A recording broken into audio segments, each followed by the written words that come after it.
கொடு அதெல்லாம் ஒன்று கொடு. எவ்வளோ இருக்குது? 30. ஒன்று தான் அனுப்பிச்சிட்டுங்களா? இது என்ன அக்காவில் சொல்ல கொடுத்தா சதகு வச்சுருவா. இது என்ன அக்காவில் சொல்ல கொடுத்தா சதகு வச்சுருவா. நீ போட்டு விட்டுனா டேய் போட சொல்லிட்டேன் நான் உண்மையிலே போட்டேன். கோசங்கடா கிளர்க்கு வச்சுக்கிறாரு புக்கை. சார் வணக்கம் சார். செங்கல்பட்டு மாவட்டம் திருப்பூரூர் ஒன்றியம் மாம்பாக்கம் ஊராட்சி மன்ற தலைவர் NV வீரா என்கிற வீராசாமி சார். இப்போ நேற்று வந்து எல்லா மீடியாவிலையும் சோசியல் மீடியாவில் என்னை பற்றியும் வந்து தவறான என்னை பற்றியும் சிஎம் பற்றியும் தவறான லஞ்சம் வாங்கின ஒரு குற்றச்சாட்டை வந்து சொல்லியிருக்காங்க. அது முற்றிலும் தவறு சார். அவர் பார்த்தீங்கன்னா அந்த நவீன்ன்ற கான்ட்ராக்டர் பார்த்தீங்கன்னா ரோடு வேலை ஆல்ரெடி நான் தலைவர் பதவி ஏற்றுக்கிறதுக்கு முன்னாடி இப்போ கோர்ட்டில் போய் இப்போ தான் மறுபடியும் தலைவராக இருக்கேன். எலெக்ஷனுக்கு முன்னாடியே அந்த வேலை செஞ்சுட்டாங்க அவங்க. இப்போ பார்த்தீங்கன்னா எனக்கு வந்து செக் பவர் எதுவும் இல்லை சார். நான் வந்து பண பரிவர்த்தனை இதில் எதுலையுமே இல்லை. வட்டார வளர்ச்சியில் பிடிஓ தான் அந்த பண பரிவர்த்தனை எந்த பில்லு எடுத்தாலும் பில்லு கொடுக்குறது போகிறது எல்லாமே பிடிஓவும் ஜோனல் கண்ட்ரோலில் இருக்குது. என் கண்ட்ரோலில் பார்த்தீங்கன்னா ப்ளூ பிரிண்ட் அதிகாரமும் வீட்டு வரி கொடுக்குறதும் என் கண்ட்ரோலில் இருக்குது சார். ஆல்ரெடி இதுதான் நான் வச்சுருக்கேன். இவர் வந்து பில்லு தரலன்னு சொல்லிட்டு நேற்று சொல்கிறார். ஆக்சுவலாக என்னோட நண்பர் தான் அவர். என்னோட நண்பரோட நண்பர் அவர் நவீன்ற ஒரு கான்ட்ராக்டர். என்கிட்ட ஜேசிபி எடுப்பார். இல்லை இது இந்த ஆஃபீஸ் பார்த்தீங்கன்னா ஊராட்சி மன்ற அலுவலகம்னு சொல்கிறாங்க. ஆனால் இது ஊராட்சி மன்ற அலுவலகம் என்னோட ஆஃபீஸ் டிஜிட்டல் பிரிண்டோட office, event management digital print இந்த ஆஃபீஸ். இதில் வராரு. அவர் எனக்கு வந்து ஒரு 30,000 காசு கொடுக்குறாரு சார். எனக்கு இதுக்கு முன்னாடி பார்த்தீங்கன்னா என்கிட்ட அவர் பணம் வாங்குவார். அவரோட ஃப்ரெண்டு மூலியமா வந்து 50,000 1,00,000 1.30 என்கிட்ட வாங்கியிருக்காரு சார். அந்த காசு தான் எடுத்தது என்கிட்ட கொடுக்குறாரு. ஆக்சுவலாக பார்த்தீங்கன்னா இந்த ஆஃபீஸில் லஞ்சம் வாங்கணும்னு அவசியம் தான். இந்த ஆஃபீஸில் வர வச்சு லஞ்சம் வாங்க வேண்டிய அவசியம் எனக்கு இல்லை சார். ஈவெண்ட் மேனேஜ்மெண்ட்டு, ஃப்ளெக்ஸு, அதுக்கப்புறம் ஜேசிபி எல்லா இதுவும் நான் வச்சுருக்கேன் சார். இதை வச்சு தான் நான் சோர்ஸ் பண்ணோம், பணம் வாங்கி தான் சம்பாதிக்கின்ற அவசியம் எனக்கு இல்லை சார்.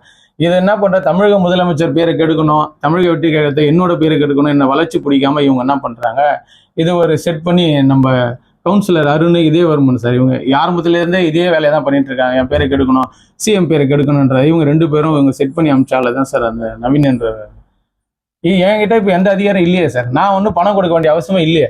இப்போ பிடிஓ தான் பணம் கொடுக்க போறாரு. செக்ல அவர் தான் கையெழுத்து போடுறாரு. எல்லாமே அவர்கிட்ட தானே போய் கேட்கணும். அவர் எதாச்சும் வராரு 30,000 கொடுக்குறாரு. இப்போ யாருன்னா வந்து பார்த்தீங்கன்னா பணத்தை வந்து அக்கௌண்ட்ல வாங்க முடியுமா சார்? ஜிபேல வாங்க வேண்டிய அவசியம் இல்லை. சொல்லுங்க. பணம் வாங்கணும் அவசியம் தான். ஜிபேல என் அக்கௌண்ட்ல ஏன் சார் நான் வாங்க போறேன்?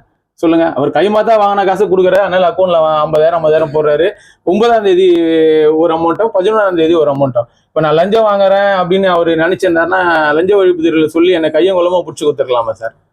நான் பணம் வாங்கினேன் அப்படின்னு ஆதாரமா அவங்க பிடிச்சி கொடுத்துருக்கலாமே. அதெல்லாம் செய்யாம 2 தவணையா கடன் இப்போ லஞ்சம்னா ஒரே தவணையா காசு கொடுத்துட்டு இருக்கலாம்ல சார். வந்து நான் லஞ்சம் கேட்கறேன் 1,30,000 அந்த கான்ட்ராக்டர்கிட்ட கேட்டுருக்குன்னு மீடியா எல்லாம் சொல்றாங்க.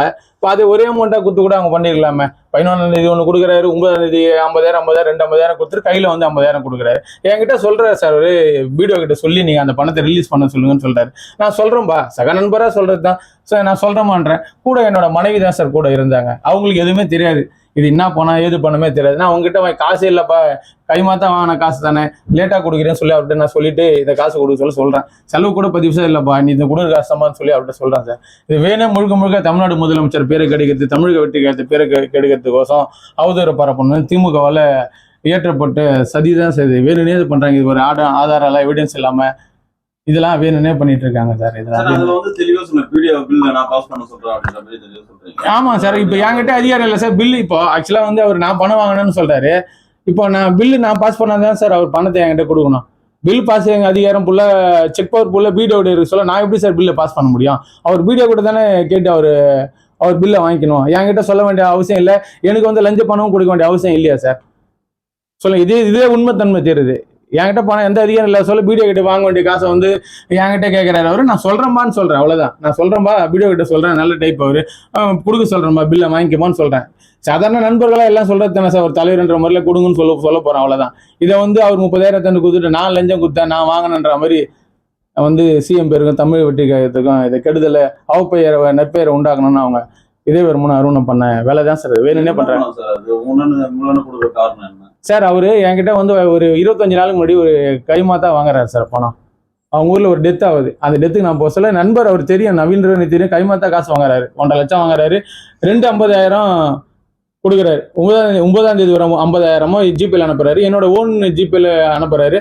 11ஆம் தேதி அனுப்புறாரு. கையில வந்து ஒரு 30,000 கொடுக்குறாரு சார் அவர். இந்த காசு தானே கட்டி இதை வந்து இவங்க ஒரு டூப்ளிகேட்டாக எடுத்து வீடியோவில் போட்டு லஞ்சம் தலைவர் கேட்டாரு, முறைகேடா பணம் கேட்டாரு அப்படின்னு சொல்லி இதை போட்டிருக்காங்க சார்.